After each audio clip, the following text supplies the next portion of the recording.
जो वक्फ बोर्ड है वो समाप्त हो जाए, वक्फ बोर्ड का खात्मा हो जाए। अभी अभी कुछ महीने पहले ये क्लेम किया गया ये जो मेला भूमि है ये भी हमारी है, वक्फ बोर्ड की है। तो कहने क्योंकि ऐसा माना गया है जो अमृत है वो संगम में नहीं गिरा है, वो गंगा जी में गिरा है, और जहाँ जहाँ गंगा जी है वहाँ आप स्नान कर सकते हैं।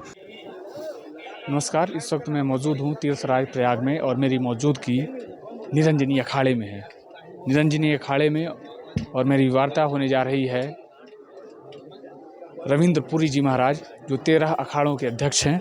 और तो और आपको बता दें कि मौनी अमावस्या को लेकर के और आज गणतंत्र दिवस है, इन सब पे चर्चा करने वाले हैं। और तो और आपको बता दें कि मौनी अमावस्या पे देश के कोने कोने से श्रद्धालु आ रहे हैं, सभी एक ही स्थान पे जा रहे हैं। इन सब को लेकर के बात करेंगे। आपने देखा वर्ष में प्रयागराज की भूमि पे मेला भूमि पे करोड़ों की संख्या में सनातनी आया हुआ है, और अभी आप 2 दिन बाद देखेंगे, मैं समझता हूँ यहीं जितने सनातनी हैं 10 करोड़ की संख्या में हो जाएगा। और अभी सब लोग जितने भी हम लोग हैं सबके हाथ खुले हुए, हाथ पाँव खुले हैं कि कैसे व्यवस्था की जाए। और आपने देखा होगा जितने भी लोग यहाँ आ रहे हैं सबके लिए हमने लंगर की व्यवस्था की है, और पूरा प्रयास किया जा रहा है कि जितनी भी सेवा हो सके सबकी सेवा कर पाए। अतिथि देवो भव का भाव लेकर के हम सबकी सेवा करेंगे। और देखिए ये जो महाकुंभ है 140 साल के बाद आया है। मैं कहना चाहूँगा कि जितने भी हमारे स्नातनी यहाँ महाकुंभ में आ रहे हैं, आप खाली संगम की ओर मत दौड़ लगाइए। आप गंगा जी जहाँ भी आपको दिखाई दे, जैसे हमारा यहाँ नागवासुकी है, नागवासुकी से लेकर के संगम तक जहाँ भी गंगा जी है, और वहाँ पे आप डुबकी लगाएं, आपको वही लाभ मिलेगा जो संगम में लाभ मिलता है। क्योंकि ऐसा माना गया है जो अमृत है वो संगम में नहीं गिरा है, वो गंगा जी में गिरा है, और जहाँ जहाँ गंगा जी है वहाँ आप स्नान कर सकते हैं। क्योंकि हमने देखा है संगम का क्षेत्र बहुत छोटा है, और जितने भी करोड़ों की संख्या में श्रद्धालु है सबकी जो दौड़ है संगम की ओर है। इसलिए मैं कहना चाहूँगा जो हमारा आने वाला स्नान है 29 को होगा, मौनी अमावस्या को होगा, जो हमारी बहुत बड़ा स्नान माना जाता है,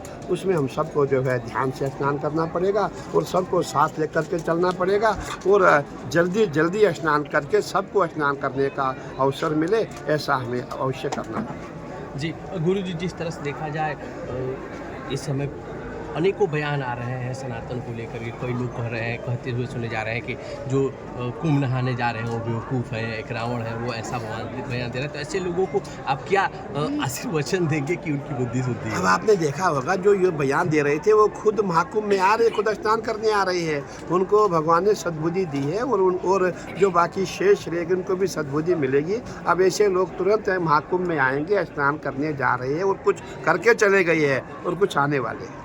सनातन बोर्ड की लगातार मांग की जा रही है गठन करने की, तो आप क्या करेंगे? नहीं, देखिए हमें बोर्ड की चिंता नहीं, बोर्ड का गठन हो या ना हो।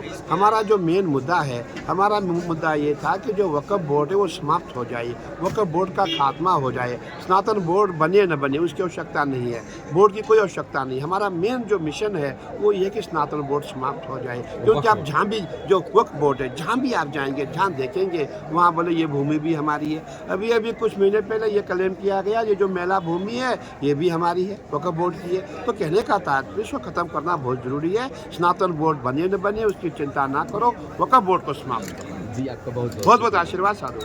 तो रविंद्र पुरी जी महाराज ने बताया कि गंगा जी पे आने के बाद तीर्थराज प्रयाग में कहीं भी आप स्नान कर सकते हैं, पुण्य उतना ही मिलेगा प्रयाग का।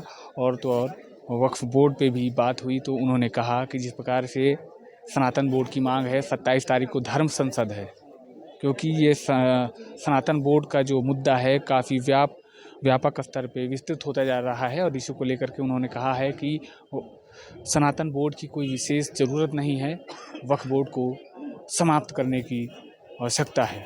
इन सब को लेकर भी चर्चा हुई। हालांकि आगे की अपडेट के लिए बने रहिएगा PNI समाचार के साथ।